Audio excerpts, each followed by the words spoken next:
U današnjoj temi ću vam govoriti o 5 simptoma srčanog udara koje nikako ne smijete ignorirati. Jer srčani udar je praktično broj 1 ubojica u današnjem modernom načinu života. Postoje određeni simptomi koji se mogu pojavljivati i ukoliko ih primijetite, recimo ranije, imate veći šansu od recimo preživljavanja ili veću šansu od oporavka od ovakvih bolesti ovog oboljenja. Dakle, molim vas, pratite emisiju apsolutno do kraja i na kraju emisije ću vam dati nekoliko izvanrednih savjeta kako prirodno i sigurno poboljšati zdravlje srca i da ne dođe uopće do samoga srčanog udara.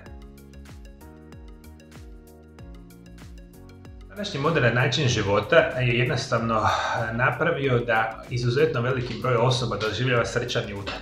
I to je, ajmo tako reći, izuzetno velika opasnost. Rekao sam, broj 1 uzrok smrti u svijetu i danas sve mlađi i mlađi ljudi doživljavaju srčani udar, što je izuzetno alarmantno.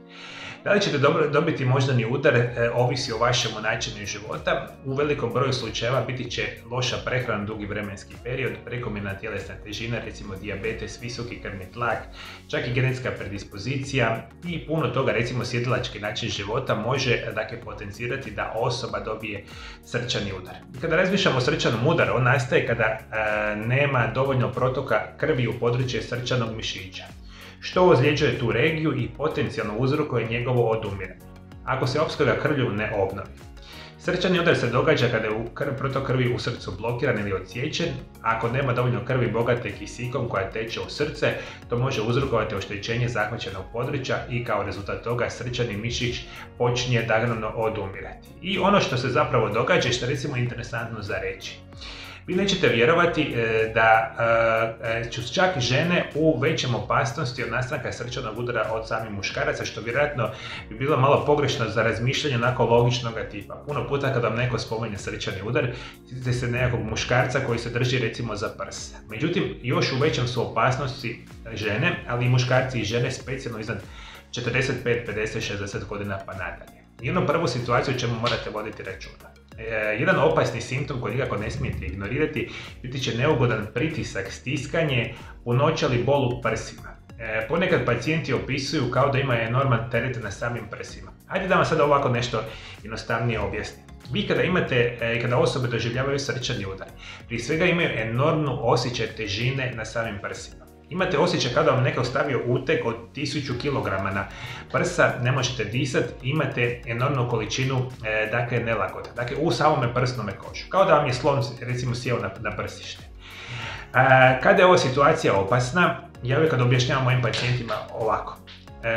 Osjećaj pritiskanja težine na prsima on može ići za lakše razumijenje na jednoj skali od 1 do 10. Ako vi tako razmišljate, onda razmišljate ako vam je taj osjećaj na prsima na skali između recimo 1 i 6, vjerojatno nije toliko ozbiljno. Međutim, ako imate enorman osjećaj stezanja težine na prsima koji je na skali 7, 8, 9, 10, to je izuzetno veliki alarmantni simptom. Vodite mi računa o ovome. Ovo je jedan jako opasan simptom samoga srčanog udara. Dalje što morate razmišljati. Bol ili nelagoda u jedno ili obje ruke, leđima, vratu, čeljustu ili samom želucu. Ograničeni protok krvi može dovesti do bolova u rukama, ramenima, a pacijenti ponekad osjećaju da je bol ili nelagoda intenzivnija u drugim područjima osim u samim prsima. Ajde vodite mi računa. Iako često je logično da vas boli nešto oko prsa, oko razine srca, puno puta radi loše opskrbe kisikom, imate ove čudnovate senzacije, bolova, žaljenja, trnjenja, nelagodi koje se šire svuda, u ruke, u glavu, u vrat, recimo cijela leđa, recimo čak prema želucu. Može biti alarmantan simptom. I opet ćemo se zamisliti da imamo skalu od 1 do 10. Svi ovi simptomi, ako su blažeg tipa, mogu biti neke druge bolesti i oboljenja. Ako su jako intenzivni, znak može biti za uzbunu. Dalje o čemu morate voditi računa, biti će otežano disanje ili ubrzani rad srca te aritmije. Imate problema sa disanjem ili kao da ne možete udahnuti na puno dah, još jedan česti simptom srčanog udara. I može se doživjeti neovisno o boli u prsima.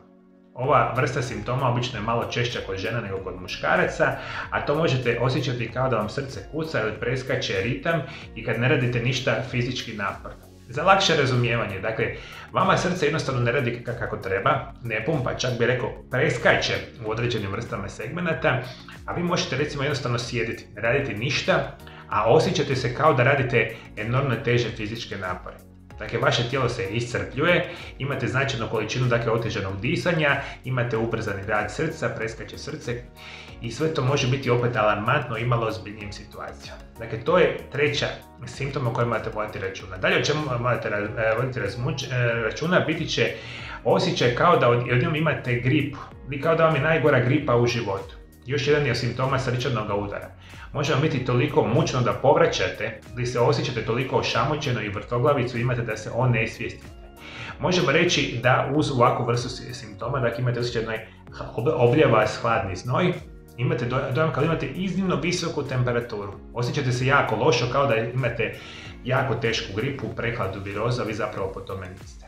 Niti imate temperaturu, ni slično, a imate taj enormni osjećaj loše. Dakle, mučnina, povraćanje, situacija generalno općeg kolapsa, recimo hladnog znoja, može upućivati da je srčani udar u nastanku. I još što ćemo morate voditi računa biti će apsolutno iznenada i iscrpljenost. Mnogo je razloga za kronični umor, ali ako se iznenada osjećate veliku iscrpljenost, što otežava čak i ustajanje iz kreveta, a još manje dovršavanje svakodnevnih zadataka poput namještanja kreveta ili oblačenja, može biti znak samoga srčanog udara. Dakle, vodite mi molim vas računa o ovome. Srčani udar je najgora bolest na našem modernom načinu života. Sve ćemo napraviti, sad ću vam dati par savjeta kako ćete spriječiti srčani udar. A ukoliko ovo osjećate imalo onako ozbiljnije, podhitno potražite stručnu medicinsku pomoć, može vam biti stvarno bitno i ovisiti život o tome. A što želite redovito konzumirati da spriječite srčani udar? Prije svega ću vam preporučiti. Za srčani udar ćete redovito konzumirati alfa-linolnu kiselinu, specijalno nešto što se naziva koenzim Q10, 100 mg dnevno jer prevenira srčani udar, potiče bolji dotok kisika u srce. Apsolutno ekstrakt od sjemenki grožđa i nešto što se naziva L-arginin, aminokiselina koja potiče bolji protok naravno same krvi. I imate još puno načina kako ćete pomoći za sprečavanje srčanog udara. Na mome kanalu imate puno video zapisa toga tipa. A svi moji dragi gledatelji, da li vi sprečavate srčani udar? Da li ste možda susreli nekoga koji ima ovakvu situaciju? Ajde komentirajte dole ispod video zapisa, možda nekim simptomima koje ja nisam nabrojao, pa da se i drugi ljudi malo pripaze toga tipa. A ukoliko želite doći u moju ordinaciju da vas ja liječim od vaših bolesti i oboljenja na najbolji i najprirodniji mogući način, kontaktirajte moj Aura centar na ove brojeve telefona, dogovorite termine i ja ću se drage volje potruditi izliječiti vaše bolesti i oboljenja na najbolji mogući način. I ukoliko želite moje svakodnevno savjetovanje sa ovim mojim video zapisima, dole ispod video zapisa se pretplatite na moj kanal. Mislim da će vam biti jako edukativan i pomoći generalno vašem zdravlju. I naravno, jedan od najbitnijih vitamina za sprječavanje krvnih ugrušaka, sprječavanje srčanog udara ćete saznati u ovom mom video zapisu pored. Sada ću vam toplo preporučiti, kliknite na ovaj prozorčić, pogledajte moj sljedeći video zapis, najbolji i najvažniji vitamin za sprječavanje srčanog udara. Hvala lijepo što me pratite me i dalje do druge emisije. Lijep i ugodan pozdrav.